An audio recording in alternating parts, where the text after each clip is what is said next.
मनुष्य जन्म 84 लाख योनि का लेखा जोखा। सनातन धर्म की मान्यता के अनुसार जीवात्मा 84 लाख योनियों में भटकने के बाद मनुष्य जन्म पाता है। अब यहाँ कई सवाल उठते हैं।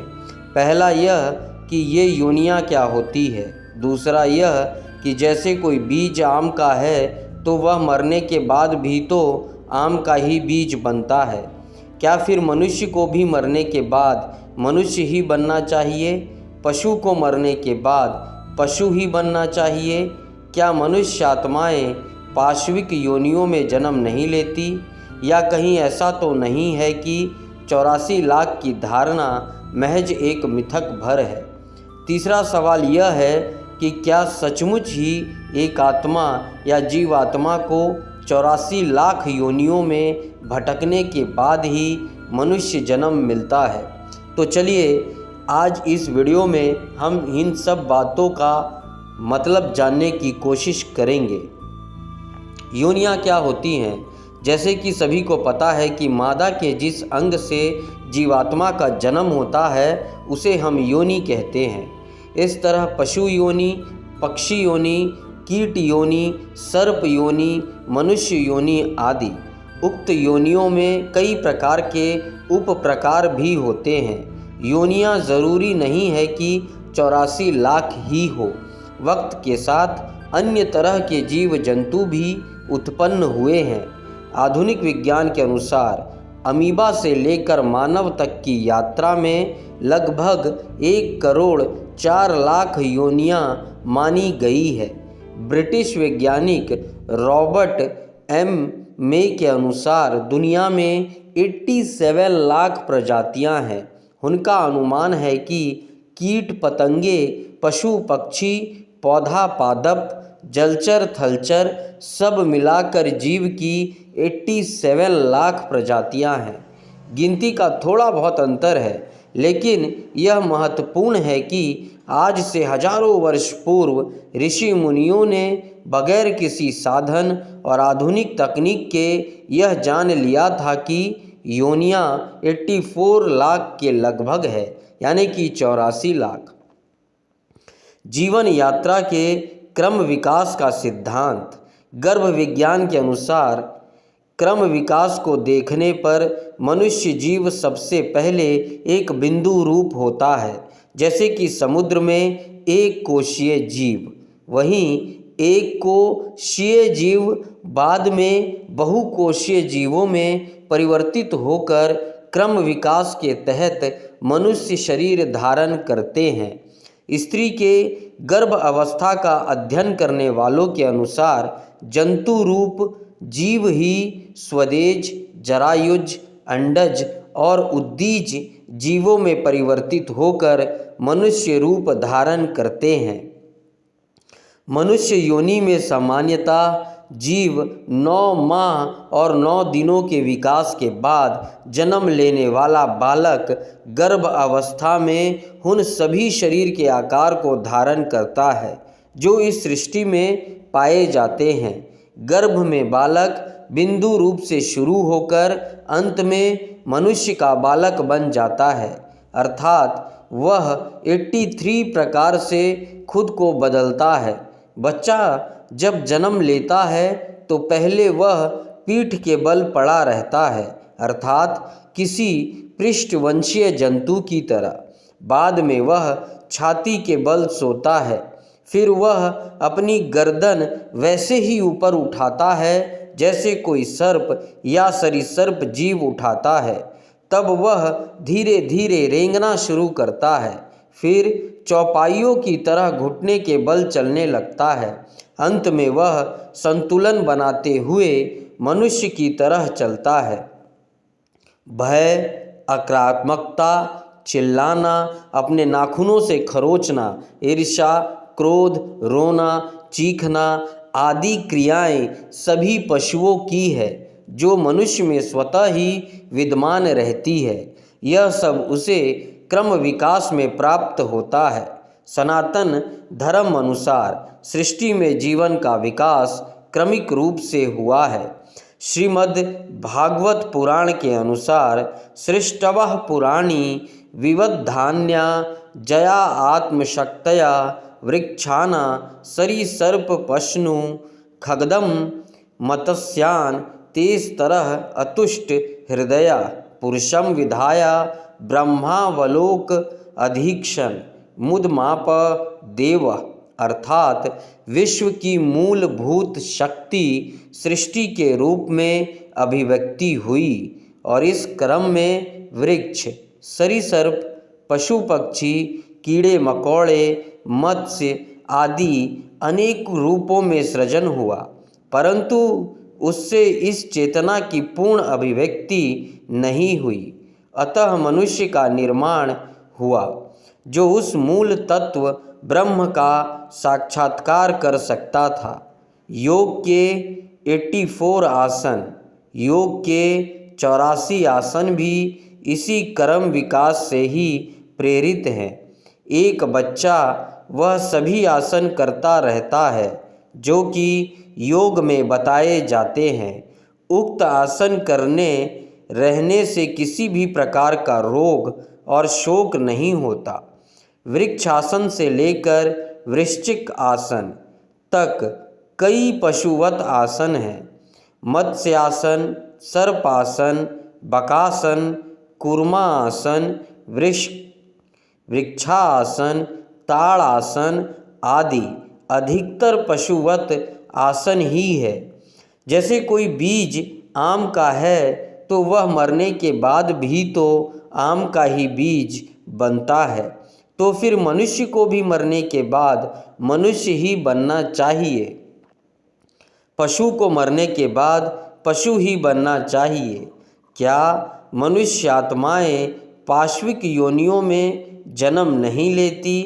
प्रश्न यह उठता है कि मनुष्य मरने के बाद मनुष्य और पशु मरने के बाद पशु ही बनता है। इसका उत्तर यह है कि क्रम विकास के हिंदू और वैज्ञानिक सिद्धांत से हमें बहुत कुछ सीखने को मिलता है, लेकिन हिंदू धर्म अनुसार जीवन एक चक्र है। इस चक्र से निकलने को ही मोक्ष कहते हैं। माना जाता है कि जो ऊपर उठता है एक दिन उसे नीचे भी गिरना है, लेकिन यह तय करना है कि उक्त आत्मा की योग्यता और उसके जीवन संघर्ष पर।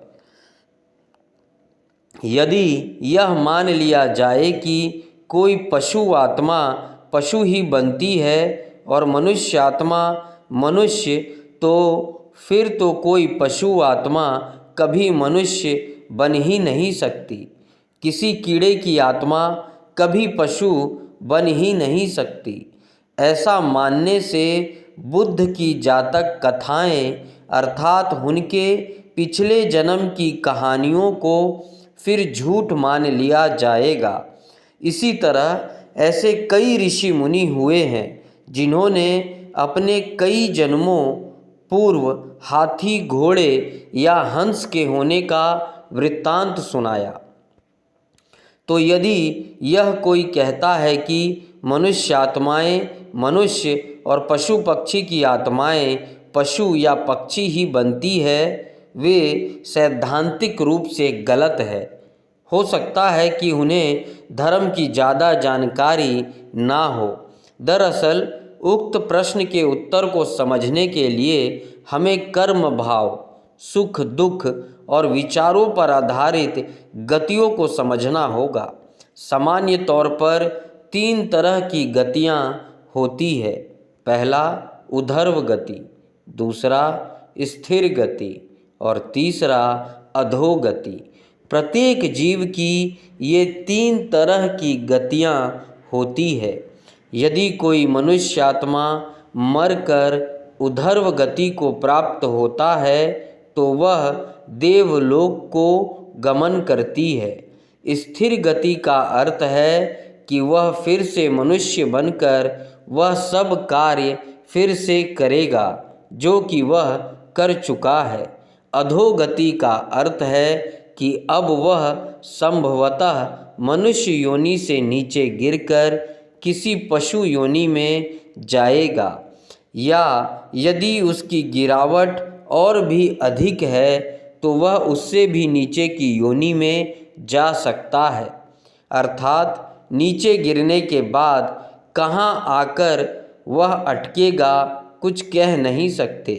आसमान से गिरे और लटके खजूर पर आकर, ऐसा भी उसके साथ हो सकता है। इसलिए कहते हैं कि मनुष्य योनि बड़ी दुर्लभ है और इसे जरा संभाल कर ही रखे, कम से कम स्थिर गति में रहे। 84 लाख योनियों के प्रकार जानिए। 84 लाख योनियाँ अलग अलग पुराणों में अलग अलग बताई गई है, लेकिन है सभी एक ही। अनेक आचार्यों ने इन 84 लाख योनियों को 2 भागों में बांटा है।